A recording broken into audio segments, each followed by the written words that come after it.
My Duramax diesel is no longer with us. Had an unfortunate event and is no longer drivable. In fact, it's nothing. So that's what this video is going to be about.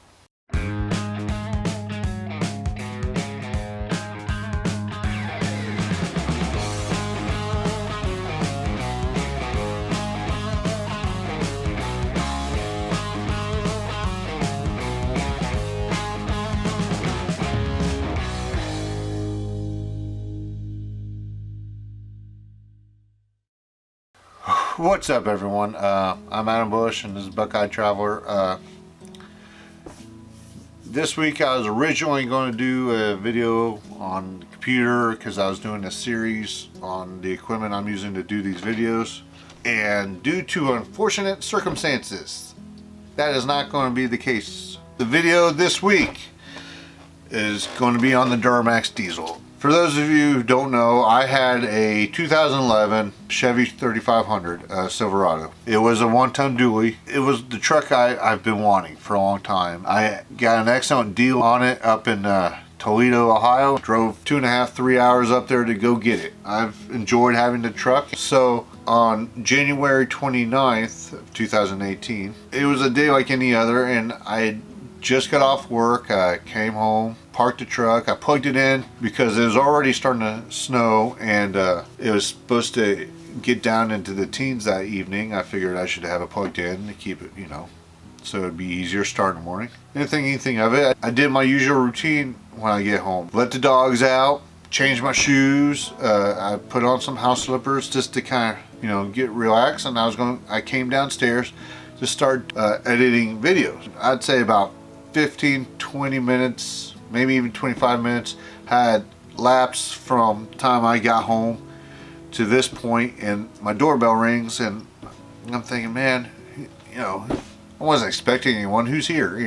I was halfway debating on whether to even go up and answer it because I was just opened up my editor. I was just starting to get into it and get into my workflow, and I was like, no, I better go and see. And so I kept the dogs downstairs and I go up, and I wasn't in a hurry, and I go the way my house is set up. I go through the kitchen. I go upstairs and go through the kitchen, and then I can turn around the corner, and then I can see the living room and the big picture window in the front door. Well, when I turned that corner from the kitchen to the living room, I literally stopped in my tracks and did a double take, and I was like, I thought my eyes were playing tricks on me. I could not see out the window. It was just white. It took me, I'd say, a couple of seconds to realize it was smoke, and the only thing that I knew was out there was a truck. At that point, I was like, oh, I ran back through the kitchen, went into the garage. Whether or not it was a good idea or not, I did it anyways. I raised the garage door. When the door is opening, you couldn't even see the truck. It was just nothing but smoke, and the smoke started billowing into the garage,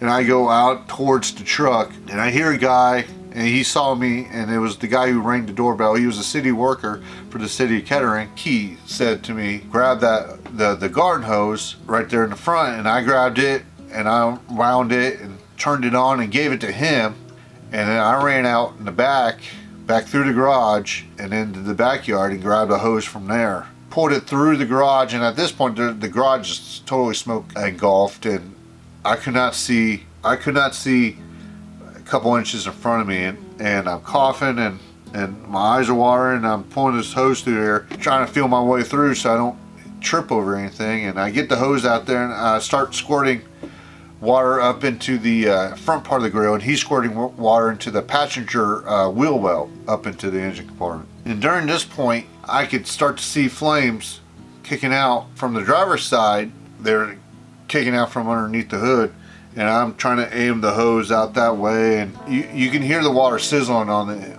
inside there, and it didn't seem like it was putting it out. And at that point, I think I finally came to the conclusion, okay, me and this fellow here, we are not going to be putting this thing out.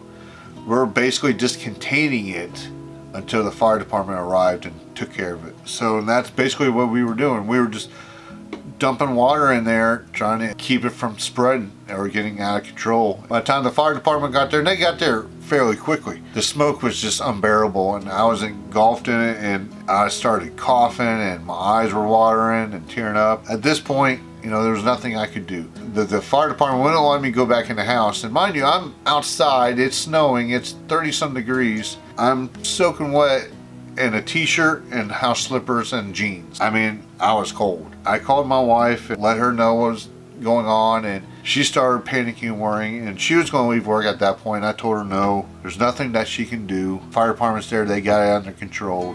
I didn't want her rushing home and getting in an accident herself. I just told her it's fine. You know, finish out your day. She only had another hour, or not even that much, I don't think. I got off the phone with her and I started taking pictures and filming some of it. So here's a couple of the clips of the fire, or when the fire department was there.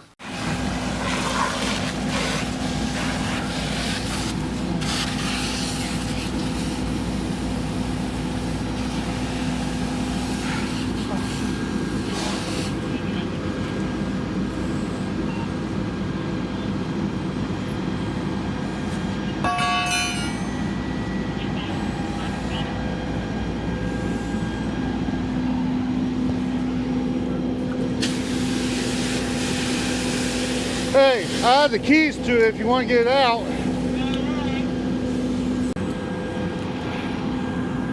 So as you can see, you know, the smoke was really bad then, but it was a lot worse prior to that point. By that point, the guys pretty much got it under control, and the smoke had calmed down a lot. And they stayed there for a long time, even after it was out. They made sure there was no hot spots or flare-ups and everything, and there was no damage to the house and stuff like that, and they made sure.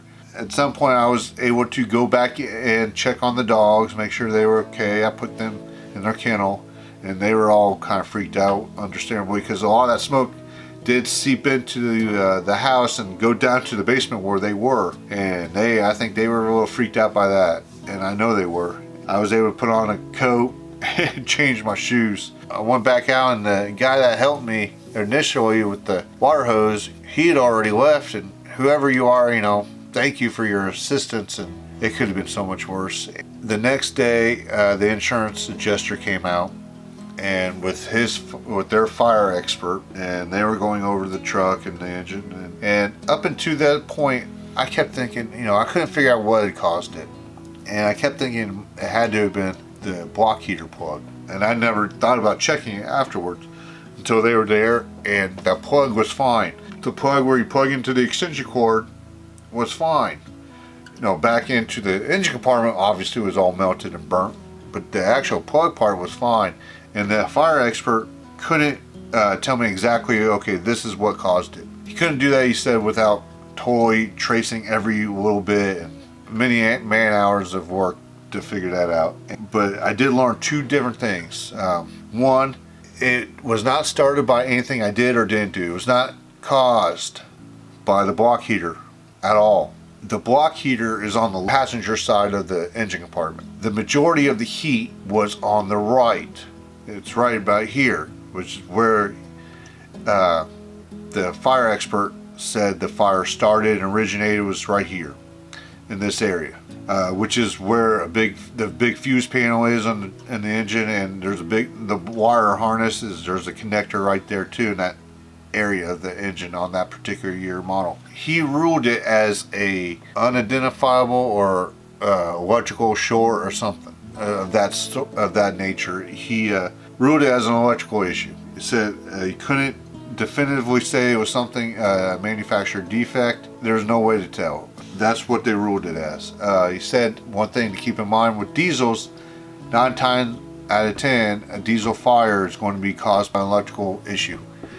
So it was kind of nice knowing it wasn't anything I did, it wasn't my stupidity, but at the same time it's also a little scary knowing that, man, just that quick of a thing can set your whole life and change your whole life forever. You know, it could have been so much worse. I could have been driving the vehicle.